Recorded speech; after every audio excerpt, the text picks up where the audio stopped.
Бағалау сөзі білім берудегі үлкен ұғымдардың бірі. Бағалау жүйесі жиынтық бағалаудың бірнеше түрлеріне, тапсырма форматына, оқу мақсаттарына, академиялық адалдықтың сақталуына, пән ерекшелігіне, қалыптастырушы бағалаудың тиімді ұйымдастырылуына және тағы басқа факторларға тәуелді. Google Classroom платформасы бұлардың барлығын қамти алады деп айту қиын. Дегенмен Google Classroom платформасында да қашықтықтан оқыту кезіндегі бағалау құралдары бар. Бүгін біз Google Classroom платформасында бағалауды ұйымдастыруды көрсетеміз. Бұл платформада бағалауды бірнеше жолмен жасауға болады.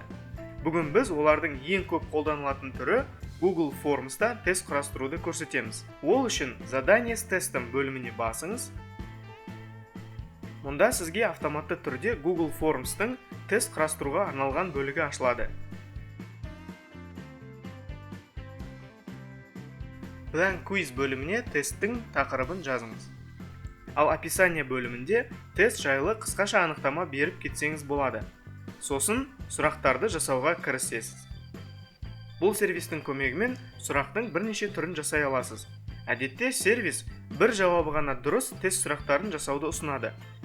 Егер сіз сұрақ түрін өзгерткіңіз келсе, один из списка батырмасына басып, сұрақтың басқа түрлерін таңдай аласыз. Текст бөлімінде оқушы ашық сұраққа жауап жазу керек болады. Несколько из списка бөлімінде бірнеше дұрыс жауап бар сұрақтар. Загрузки файлов бөлімінде оқушы өзі жасаған жұмыстың суретін немесе видеосын файл ретінде тіркей алады. Сондай-ақ, мұнда шкала, бірнеше жауапты сетка, тіпті күн мен уақыт орнатуға да болады. Егер сұрақ түрін таңдаған болсаңыз, онда сұрақтың мәтінін жазыңыз. Ал мұнда жауап нұсқаларын енгізіңіз. Тағы да нұсқа енгізу үшін добавить вариант аймағына басыңыз.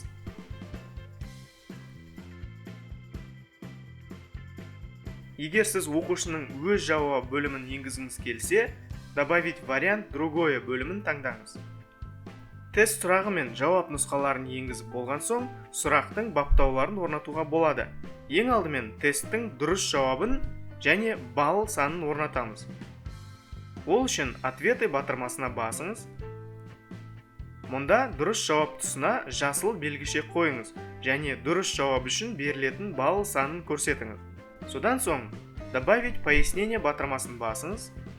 Мұнда сіз оқушының жауапты дұрыс немесе дұрыс емес көрсеткен жағдайдағы беретін кеңесіңізді көрсетсеңіз болады. Ол сұраққа байланысты ынталандыру сөздері, жауапқа байланысты комментарий, қандай да бір ақпаратқа немесе видеоға сілтеме болуы мүмкін. Келесі сұрақты қосу үшін мұндағы плюс батырмасын басыңыз және тура осы ретпен басқа сұрақтарды да жасай аласыз. Плюс батырмасының астындағы батырмаларды қолдану арқылы сіз тестіңізге суреттер, видеолар, қосымша текст немесе жаңа бөлім жасай аласыз. Барлығын жасап болған соң, жай ғана бұл бетті жаба салсаңыз болады. Сіздің тестіңіз автоматты түрде задание бөлімінде сақталады. Сондай-ақ, егер сіз бұл тест сілтемесін бөлек сілтеме ретінде әлеуметтік желілер арқылы жібергіңіз келсе, мұндағы отправить батырмасын басыңыз. Мұнда сіз электронды мекен жайы арқылы немесе жай ғана сілтемені көшіріп алсаңыз болады. Бұл тапсырманың негізгі баптауларын орнатып болсаңыз, әдеттегідей создать задание батырмасын басасыз. Ал бұл бөлімді баптауды алдыңғы видеосабақтардан қарасаңыз болады. Тесттің нәтижесін көру үшін немесе мониторинг жасау үшін форманы қайтадан ашып, ответы бөліміне кіресіз. Бұл бөлімде барлық нәтижелер графикалық түрде көрініп тұратын болады. Сондай-ақ нәтижелерді Excel форматында жүктеп алу мүмкіндігі де бар.